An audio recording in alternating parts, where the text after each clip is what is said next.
घर में से बोलेली राम जी के आमा है, सुना ना राम जी के पापा, सुनो रे लोगे, सुना ना राम जी के पापा, सुनो रे लोगे। हमरा ही राम जोगे तिलक नाइले, मोर राम से तिहे लुटैले, सुनो रे लोगे, मोर राम से तिहे लुटैले, सुनो रे लोगे।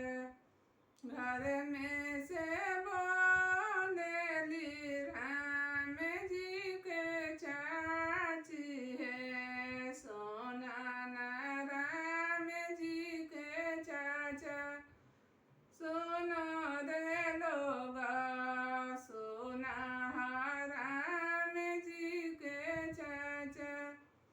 घर में से बोलेली राम जी के भाभी है, सोना राम जी के भैया, सुनो रे लोगे, सोना राम जी के भैया, सुनो रे लोगे।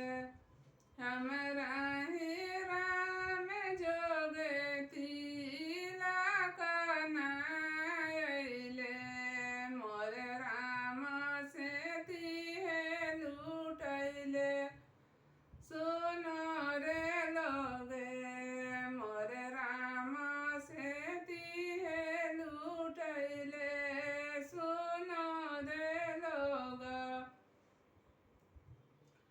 बैठाले कवन पापा सोफा सेट लगाई के, आज मोर दुलरुआ के तिलक आइल जी, आज मोर दुलरुआ के तिलक आइल जी।